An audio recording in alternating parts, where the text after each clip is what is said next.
for the sign of Capricorn, hello and welcome to my channel. Just remember the bottom cards are paired with the top cards. And I'll be going through the past, present, challenge, and outcome. So we start with the past, Queen of Wands. Now, with the Queen of Wands, it can refer to a woman.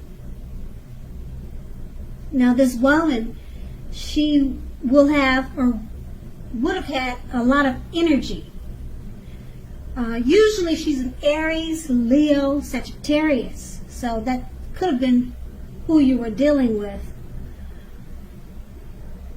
But when we're not referring to an actual person, this card, it can stand for getting a lot accomplished. And it often focuses on work or career.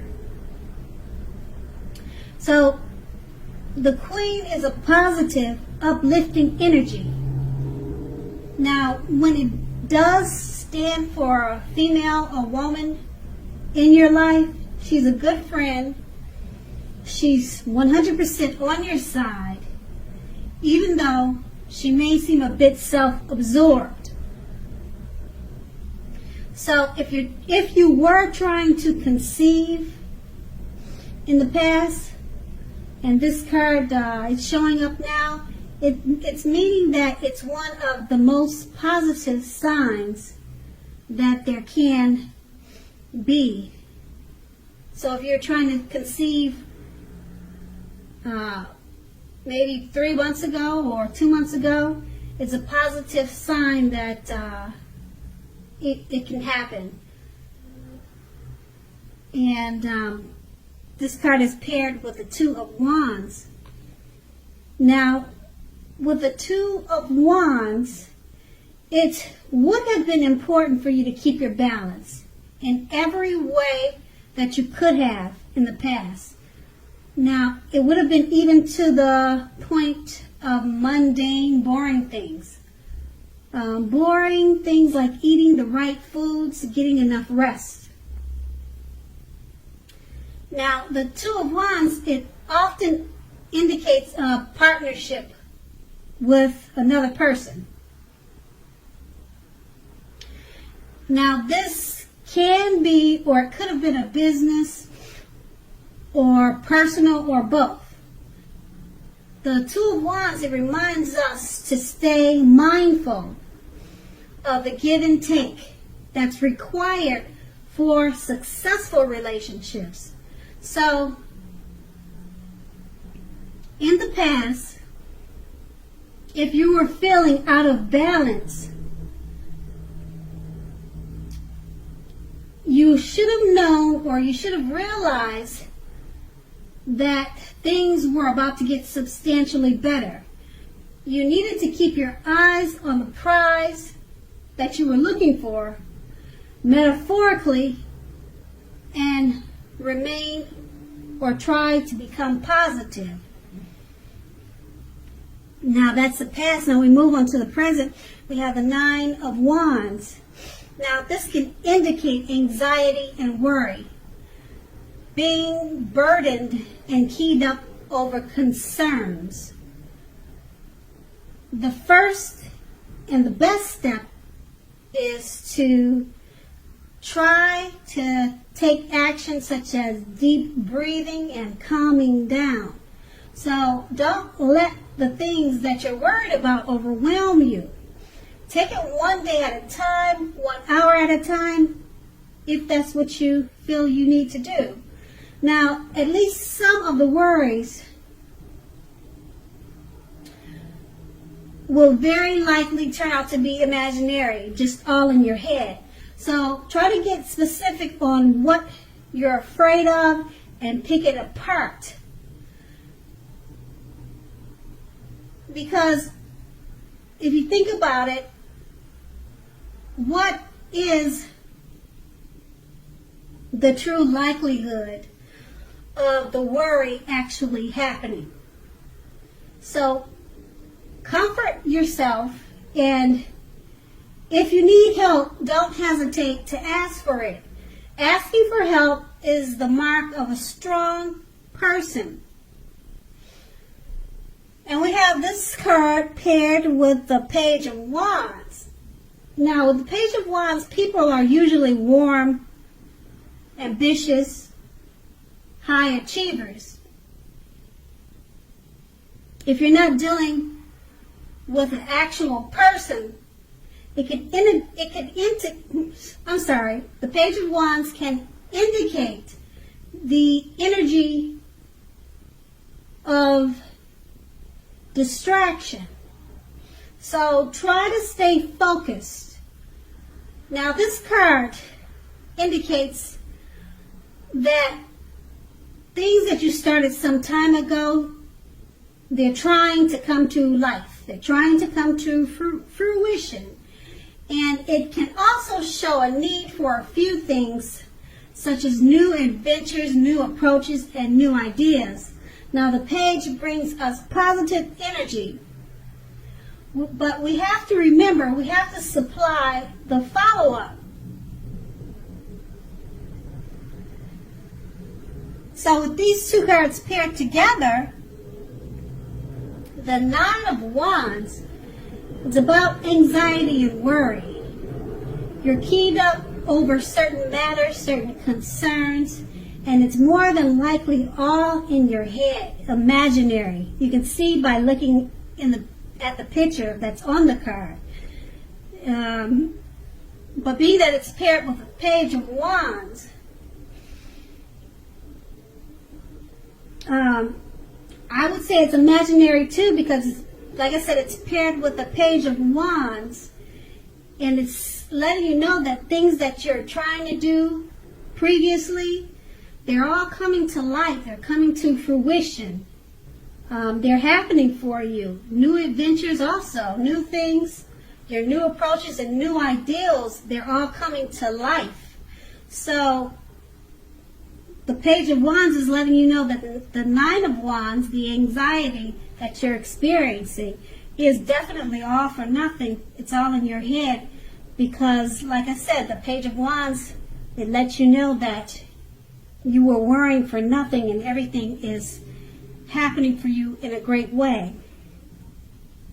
And that's your present. Now, let's move on to the challenge. We have the Nine of Pentacles. Now, this is one of the most uplifting and encouraging cards in the tarot. Now, this can mean that your financial worries are over for a while. And basically, things in general, overall, they'll be going better than you thought ever possible. So make sure to enjoy this great energy and share your wealth and happiness with others. And this card is paired with the Three of Swords.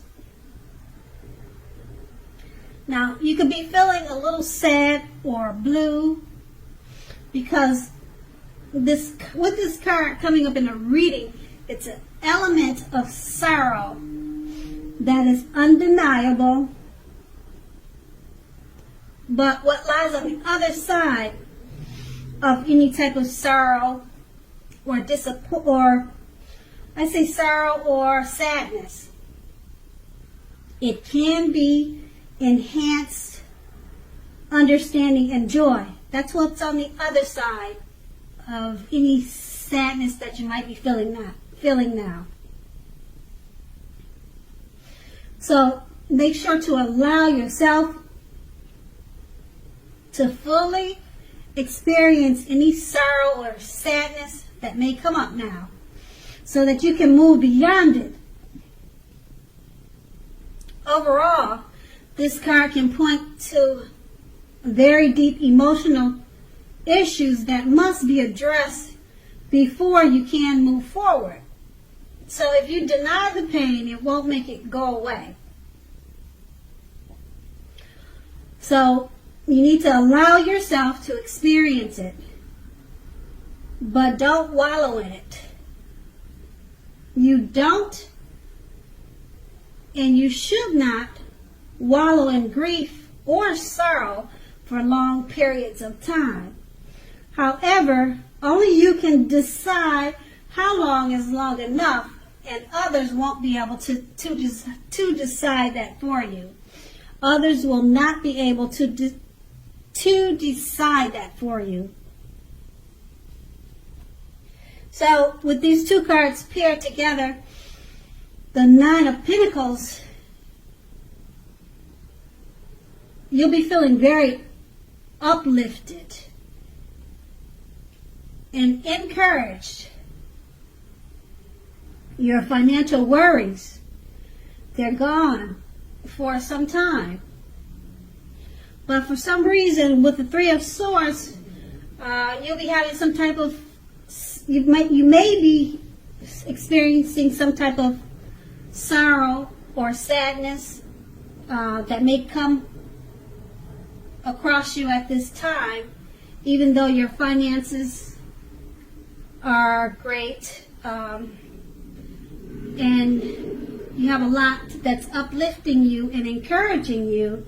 But for some reason, some sadness or some pain will come up your way with, like I said, with the Three of Swords. But you make sure, your challenge is going to be to make sure not to stay in it and don't wallow in it. Because you won't be doing yourself any favors. So try to focus on the Nine of Pentacles that you have, because that's one of the most positive cards in a reading. And then that's your challenge. So we move on to the outcome. The Four of Pentacles. Now this card, it can be about holding on to things, people, money, or situations longer than is healthy or realistic for you. So it's a sure, definite sign that you must look carefully at what you're clinging on to and whether others are clinging on to you in an unhealthy way. So make sure to relax and just know that the Four of Pentacles, it can point to anxiety, fear about money, and or clinging on to whatever it is that makes you feel secure.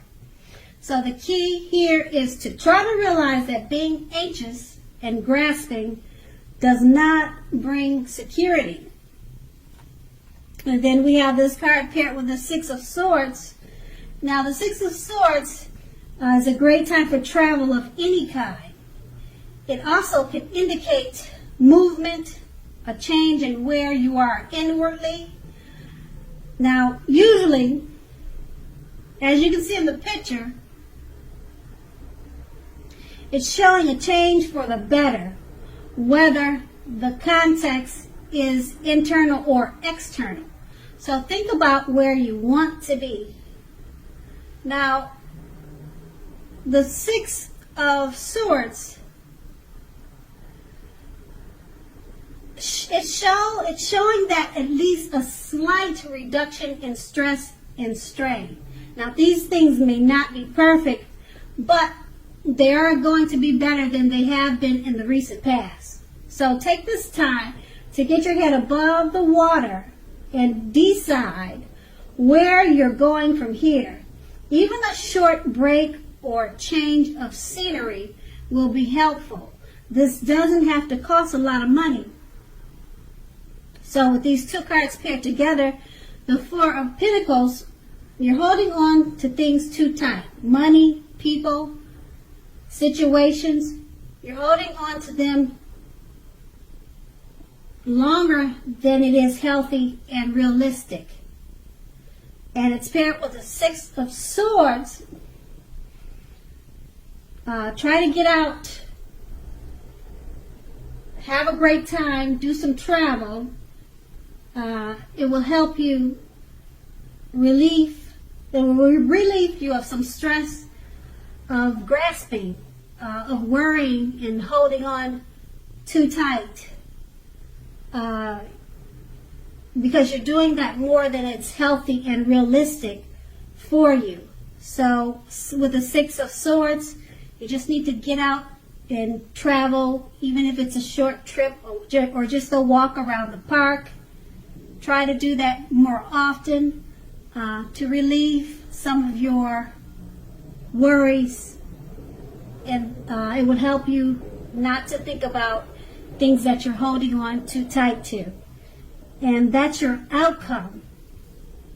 So Capricorn, I hope this resonated. As you know, general readings, they don't always resonate with everyone. Then again, if you like this reading, please like, subscribe, leave a comment if that's what you like to do. And I thank you so very much for watching. Have a great day. Have a great day. Have a great day. Have a great day.